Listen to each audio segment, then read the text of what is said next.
para el que le guste la historia, hay un historiador que se llama Néstor Mesa Villalobos, que tiene un libro fuera de serie, se llama La conciencia política, la conciencia política en Chile durante la monarquía, que explica bastante de esto, es muy interesante. Ya, el punto de Izaguirre es entonces que esta identidad que nosotros queremos, que estamos buscando, que sea en América, tiene como, se traduce también en un particularismo, que es aquello que es propio nuestro. Y por tanto, está como en contra de universalismos completos de, mira, esto ya todo el mundo va a tener que hacer, entonces codificamos el derecho, entonces es la casuística romana lo mismo que está funcionando en Hispanoamérica. Sacata pues no se cumple, es la idea de que el rey dice, mira, todos los súbditos van a tener que pagar impuesto por el papel. ¿Ya? Y el gobernador de Chile dice, ok, pero acaba de haber un terremoto en Chile. ¿Ya? Si yo le pongo impuesto al papel, digamos, voy a matar de hambre a mi gente. Entonces se acata, es verdad, el rey es el rey, él manda, yo solo mando digamos, bajo su autoridad, pero como el rey está lejos y no conoce la realidad concreta y confía en que yo gobierno la realidad concreta, por lo tanto yo soy gobernador de acá, puedo decir, mira, no. Uno puede decir, chanta, porque efectivamente uno podría decir, ah, bueno, es que entonces acá todo cumple lo que yo quiera según, no sé, pues si gano una próxima elección, no podría decir. Y entonces vamos inaugurando plazas y cosas. Pero el punto es bastante como, digamos, como tiene su fundamento. Hay una cosa que, hubo un debate hace algún tiempo, esto no está grabado ni nada, pero van a tener que confiar en mí. Hubo un debate entre Bernardino Bravo Lira y Sergio Villalobos. Entonces Bernardino Bravo empezó, Bernardino Bravo es Premio Nacional, profesor de la Chile, un hombre más bien hispanista, si uno quiere, discípulo de Izaguirre, indirectamente, porque fue discípulo de Vial, de Gonzalo Vial, y Sergio Villalobos, que es de esta tradición más positivista. Y Bernardino Bravo empezaba que las instituciones indianas que protegían al indio, que la cuestión. Y Sergio Villalobos lo para y le dice, ¿qué instituciones, qué justicia? Lo única que había es látigo en la espalda del indio. Entonces, eso es una cosa que a veces se le critica a Izaguirre, que mira, sí, la reina Isabel quería que a sus súbditos se los proteja, pero en verdad, lo que estaba pasando, bueno. Pero Izaguirre se mueve entre distintos polos. Una cosa, por ejemplo, que hace muy poco empezó a ser como más, no sé muy poco, pero yo diría los años 80, más importante dentro del ámbito de estudio, fue la fiesta como conformadora de la conciencia política de los reinos.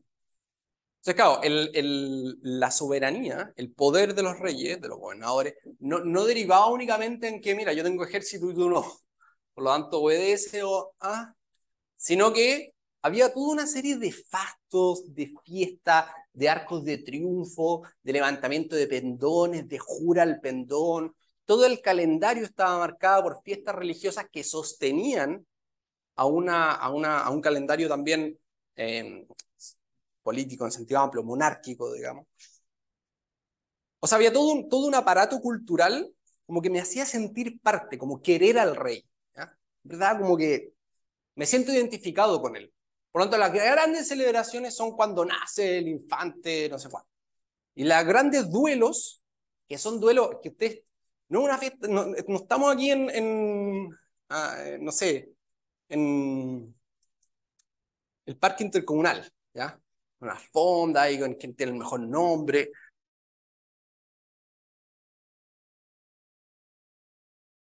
Sus mejores trajes, como vistiendo, ¿ya? O sea, jugando al teatro de la sociedad. Calderón de la Barca, el gran teatro del mundo, eso es lo que explica de manera más como clara lo que es el barroco en Hispanoamérica. Entonces ya, y se pelea, la orden religiosa se peleaban a muerte. Cuando empezaron a ver quién tenía el convento dónde, hubo ahí problemas serios, digamos. ¿Ya? Problemas serios, estoy diciendo así como, ya, no nos metamos ahí, en otro momento hablamos de esto.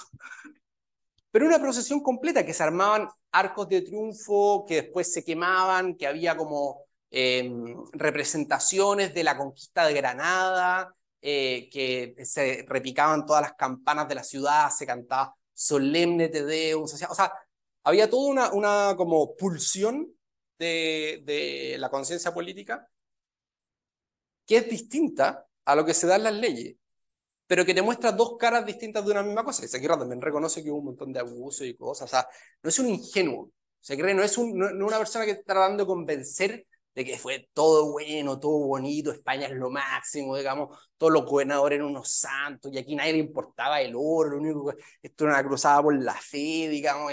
No, ¿ya? Evidentemente no es así. Pero sí también quiere rescatar que esto tampoco era una cosa de, digamos, sí, pues, unos soldados brutos mandados por un Hitler del siglo XVI que quería hacer un negocio con indios, digamos. No, ya, tampoco era el punto. La tradición, primer gran punto. El segundo punto es la cultura y la religión. ¿Ya? Esto es más breve, pero solamente, digamos, no estamos como seteados a que nada se puede mezclar. ¿Ya? Religión, política, no sé, no voy a poner otras cosas para no como abrir debates que alejen del punto, pero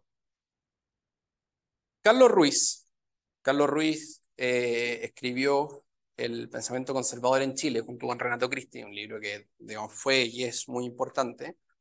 Eh, Dice que para Jaime Seguirre la cultura es inseparable del cristianismo. Cierto, esto es verdadero. Para Jaime Seguirre la religión es el núcleo de la cultura. Pero esto lo comparte prácticamente todo el mundo. O sea, Durkheim, eh, Dawson, Futsal de Coulanges, ¿ya? O sea, todas las religiones efectivamente se basan, todas las grandes civilizaciones se basan en un sentimiento, sentido religioso. Grecia, Roma, todo el mundo medieval, la modernidad temprana. Y recién, digamos, del siglo XVIII empezamos a pelear, más o menos nos laicizamos y ahora como quién sabe dónde estamos. Cristian Gamburi, otro historiador, profesor de la Católica Clásica, dice que esto significa que Jaime Saguirre no era científico, no era historiador científico. Tenía prejuicios que lo hacían moldear los hechos. Entonces, mira, como yo soy católico, en fin, esta cuestión como que dice que la iglesia, no sé, pues, tenía un indio esclavo, mira, ese documento, lo separamos.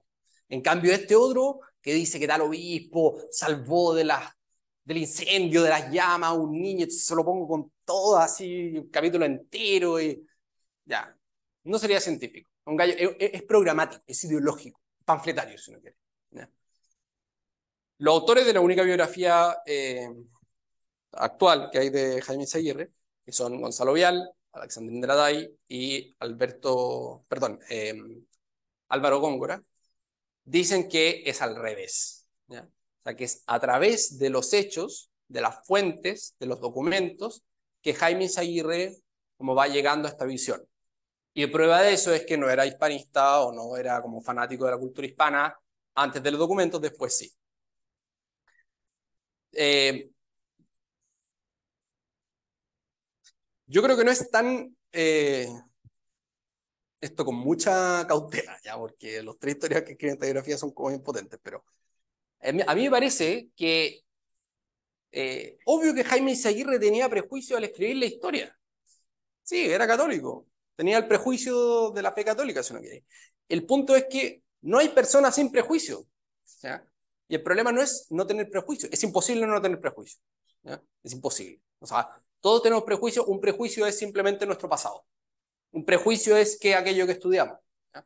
Y por eso la persona que estudió eh, ingeniería va paso por paso linealmente. ¿Ya? Y la persona que estudió arte ve todo un conjunto atemporal, colorido, digamos, y el hombre que estudió comercial está viendo un bosque nativo y dice, aquí haría un buen hotelito, sacaríamos buenas lucas. Entonces, todos tenemos prejuicios. Tenemos prejuicios porque tuvimos una historia familiar, escolar, tenemos prejuicios porque nacimos en una época, ¿ya? En fin. Hans-Georg Gadamer, filósofo del siglo XX, que vivió desde 1900 hasta el 2003, que jugó tenis como hasta los 90 años y se aprendía un poema diario, un hombre tranquilito. él se enfrenta a este problema. Dice, no hay objetividad pura. No hay nadie que no tenga prejuicio. El problema no es tener prejuicio. Los prejuicios son una ventana al mundo que nos hace preguntarnos sobre ciertas cosas, nos hace interesarnos sobre ciertas cosas. El problema es no ser consciente de los propios prejuicios. ¿Ya? Uno tiene prejuicios, tiene que conocerlos, volver sobre ellos críticamente, someterlos a juicio y desde ahí juzgar si es que sí o no. Por ejemplo, yo tengo el prejuicio de que... aquí sí minutos. ¿Sí? Yo tengo el prejuicio de que, no sé, la Universidad Diego Portales es una buena universidad. Yo creo que así, como que yo te diría que sí, como de tincar. ¿Ya? Y tengo el prejuicio que la gente con boina, la gente que usa boina, suelen ser de izquierda. ¿Ya? Bohemio. Ya.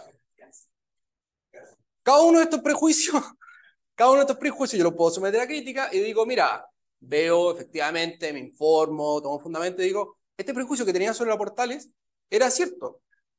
No es malo por ser un prejuicio. Ahora digamos que tengo claridad sobre esto, lo afirmo. Efectivamente, es una buena universidad. Ahora, esta idea que tenía las boinas, en verdad me di cuenta que era una tontera y chao, un prejuicio que elimino, digo. Pero tengo prejuicios, son mi ventana al mundo. Nadie no tiene prejuicio. Y una de las gracias de Isaías es reconocerlo abiertamente. Ser honesto intelectualmente. Esta es mi matriz de pensamiento. No significa que soy, digamos, partisano. No significa que no voy a reconocer cuando algo de esto estuvo mal. Sobre todo con la Iglesia Católica, ¿no? Porque la prueba de la divinidad de la Iglesia Católica es lo triste que son los hombres que la componen. Entonces, como que, bueno. Y los que dicen, no, es que la objetividad, la cuestión, o sea, mira, una persona que no reconoce sus propios prejuicios es o sumamente ignorante, ¿ya? De cuál es su propia trayectoria vital, o mentiroso. La honestidad intelectual nos lleva a decir, estas son las cosas que yo pienso. No significa que estoy cerrado, digamos, a una visión de cómo las cosas fueron, así como que toda mi visión del pasado está ya interpretada cuando digo que soy católico. No. Ya. Y un último punto. No, chavo, con el último punto, yo creo que esto queda claro. Último punto breve, pero la obra de España en América, en Jaime Izaguirre, no se, primero como que se reivindica. No se reivindica, ya vimos, como una cosa así como romanticona, sino con hechos muy prácticos. Jaime Izaguirre es un hombre que, al mismo tiempo que está escribiendo historia de las instituciones, historia del derecho, historia de la ley, está escribiendo historia cultural, historia social, historia política, que en un mismo libro de, no sé, 170 páginas, toma los orígenes del Estado medieval, cómo fue su concreción en España, cómo fue particular en Castilla, cómo eso llegó a Hispanoamérica, cómo evolucionó Hispanoamérica, cómo fue particularmente en Chile, qué función cumplió el Cabildo, qué relación tenía el Cabildo con España, con Castilla en particular, cómo se relacionaba con los reyes. O sea, es un hombre que tiene una mente muy universal en esto. Y una gracia, es amable. Es de una pluma ágil, agradable, entretenido leer, por digamos. Entonces, Jaime Izaguirre, para terminar, tiene, diría, como dos pilares así fundamentales por los cuales uno dice vale la pena estudiarlo. El primero es que es un portento intelectual, me parece a mí, ¿ya? Que recoge una idea de lo que es la cultura, de lo que es la relación entre la teoría y la historia, de cómo se trabaja en la fuente y de cómo eso, en el caso chileno, en el caso hispanoamericano, lleva a una manera particular de entender instituciones, problemas y siglos. ¿Ya? Yo veo que la identidad es un punto importante, como llamamos antes, veo que hay que integrar el pasado en la propia identidad porque eso nos permite como enfrentar el futuro, ¿cierto? Entonces, ¿cuál es nuestra tradición cultural? ¿Por qué hay que verla completa? ¿Cuál es el problema con la historiografía del pasado? Ok. Hay una cosa que es importante como intelectualmente. Es un hombre que piensa. Y cuando uno lee a gente que piensa, sobre todo si escribe bien, o sea, que piensa bien por escrito, uno aprende a pensar leyéndolo, ¿ya? Y aprende a escribir. Y un segundo punto es porque, por una cuestión fáctica, digamos, que es un hombre que fue como de las personas más influyentes de su época, no solo intelectualmente, o sea, que como que dio una muy buena clase y a mí me marcó y en ese momento decidí dedicarme a la historia, no sé qué, sino que creó un montón de instituciones. La Universidad Católica, el Instituto de Historia de la Universidad Católica, Jaime Aguirre, la revista Estudios, que ya no existe, pero que fundó toda esta gente. O sea, crea, como encuadra gente, por lo tanto genera movimientos, genera como revoluciones espirituales. Diego González Cañete tiene un libro que con una revolución del espíritu, que uno de los autores que toma de Aguirre. Ya, espero que no haya sido muy desordenado. Si no, Palma me va a decir después. Ya, está bien. Un aplauso, por favor.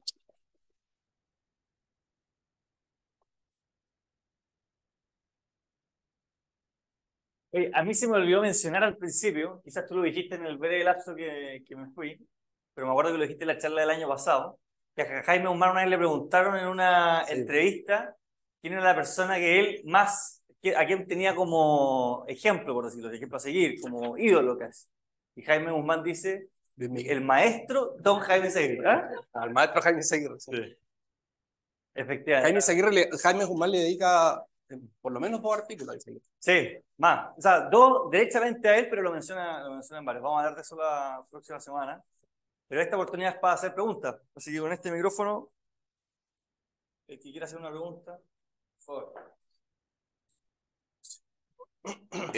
Ignacio, muchas gracias por tu charla. Hay algo como que no me cuadra, digamos, no de tu charla, sino de que si es que Jaime Aguirre es tan potente intelectualmente, formó tanta gente, hizo escuelas, formó instituciones, ¿por qué no se le recuerda así? Y a diferencia de, por ejemplo, un Gonzalo Vial, o de Encina, o de Góngora, ¿por qué como que pasó a segundo plano? No creo que haya pasado a segundo plano. Gonzalo Vial es un proscrito de la historia académica. Ha tenido un boom ahora, sobre todo en el mundo de los centros de estudio. Pero no sé, Gonzalo Vial es el hombre que escribió el libro blanco, que fue ministro de Pinochet, o sea, no. También es bastante prejuicioso en su historia, es lo que se dice, digamos. Francisco Antonio Encina es un racista que le copió todo a Diego Barbarana. Mario Góngora nadie puede, es que Mario Góngora está muy, digamos, o sea, Alonso Ercilla y Mario Góngora, o sea, nadie puede hablar mal de Mario Góngora. Mario Góngora tiene como discípulo a Gabriel Salazar por una parte, y, digamos, en sentido laxo, pero a Bernardino Bravo. ¿Ya? O sea, un hombre que cumple como todo el espectro. Yo creo que Jaime Aguirre tiene mucha influencia, aunque no académicamente, pero si tú ves académicos que actualmente están, no sé, es verdad que un poco más de salida, pero son muy dependientes de Jaime Aguirre. Toda la academia tiene una de la historia. Claro, ese es un reducto eizaguirriano que va quedando. Pero no creo que estos otros pensadores estén siendo, digamos, como más referentes que él. No, Sí pero creo no que como si referentes, uno... como reconocidos como influyentes, más que sean referentes amplios. Ya. Es una pregunta que tendría que pensar más. Reconocidos como influyentes. Pero, un cortito, lo requiere. Pero a Gonzalo Rojas le hicieron esa pregunta hace poco en una charla, y la respuesta de Rojas, esa es la teoría de él en el fondo, es que era que porque Jaime Izaguirre había sido, de todos estos pensadores que usualmente se mencionan, el que menos había involucrado en política o menos había comentado la política contingente. Cosa que quizás Góngora rompió cuando escribió el ensayo sobre la noción de Estado en Chile en el siglo XIX-XX. Hizo como un comentario político contingente. Gonzalo Vial se involucró en política, Jaime Guzmán se involucró en política, etcétera, etcétera. Quizás por ahí de repente a la gente le suena menos, pero yo creo que correcto lo que dices tú respecto a lo académico, ¿verdad? Puede ser, efectivamente. También si uno ve, por ejemplo, alguna vez, para que vean el nivel de ocio, pero es el recorrido completo de todo lo que se ha publicado en la revista Historia de la Católica. ¿Ya? Y hay como dos factores que son muy interesantes, que al principio los artículos eran muy largos y habitualmente de historia indiana, colonial.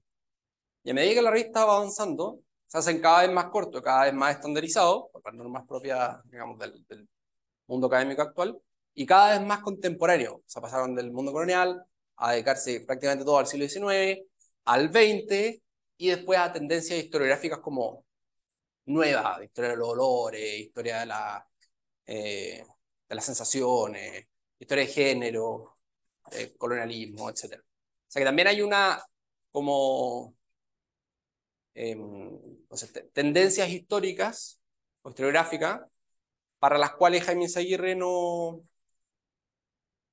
les viene. ¿Okay? Porque nadie cita a Ranke ya. Sí, es un historiador como poco influyente por eso, yo creo que no. ¿Quién más? Sentimientos. A ver.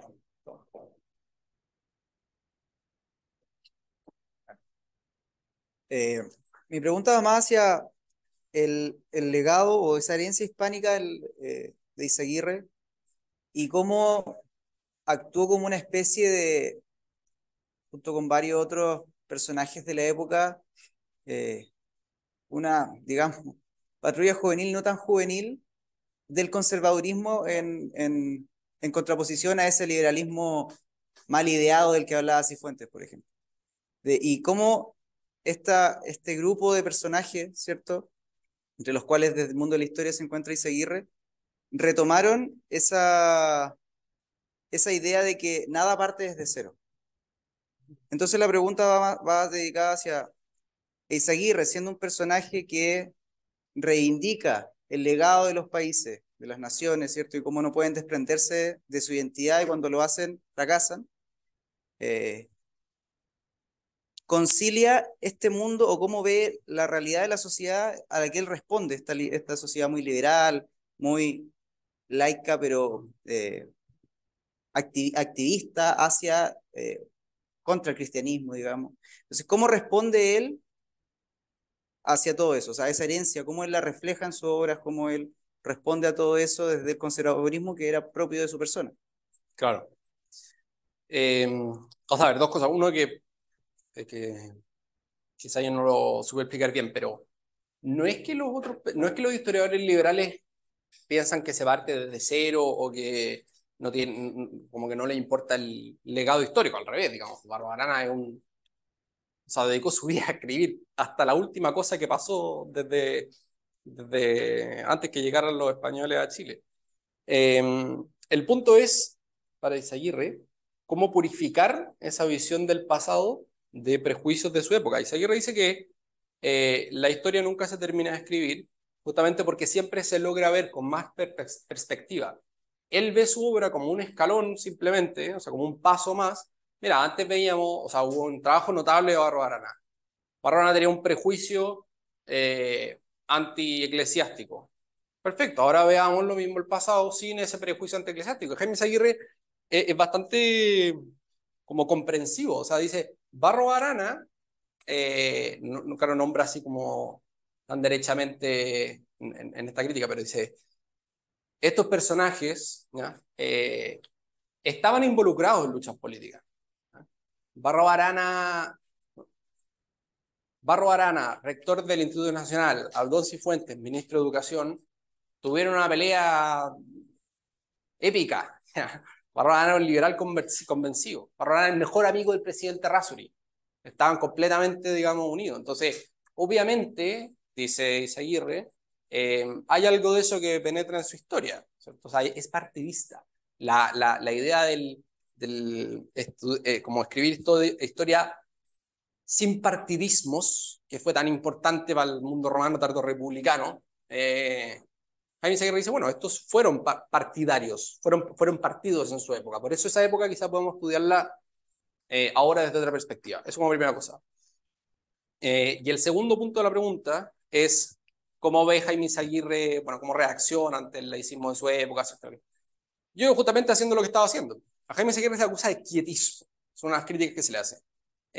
Porque era milenarista. Esto, en el milenarismo es una manera de interpretar el Apocalipsis según la cual Cristo va a reinar durante 1000 años, efectivamente, sobre la tierra. Hay distintas maneras en cómo se entiende esto, hay maneras que han sido condenadas por la Iglesia, porque son como materialistas, por decir así. Estoy hablando de un mundo medieval, ¿no? Hay otras que son completamente trascendentes, como lo interpreta San Agustín o San Buenaventura, y hay otras que efectivamente ven como 1000 años de reino intraterreno de Cristo, donde la bestia será como se llama, encadenada. Jaime Seguirre creía esto. La iglesia nunca ha condenado esto, pero sí pidió que no se hablara de esto. De hecho, Jaime Seguirre esto eran unos temas así como que lo apasionaba, y cuando la iglesia pidió que no se hablara de esto, o sea, que no se promoviera esta doctrina, no la condena, pero dice, mira, no la promovamos, esto no está muy seguro. ¿Ya? Y Jaime Seguirre dejó de hablar completamente de esto. Ya que preguntó una vez, oye, esta cuestión, es que imagínense eso hoy día, o sea, hoy día un obispo dice alguna cuestión, ¿ya? ¿Qué me importa? Oigan, no hablen por favor de... O sea, ni siquiera leí tu Twitter, ¿ya? Y Jaime Seguirre dejó de hablar por completo esto, y alguna vez le preguntaron, ¿pero por qué?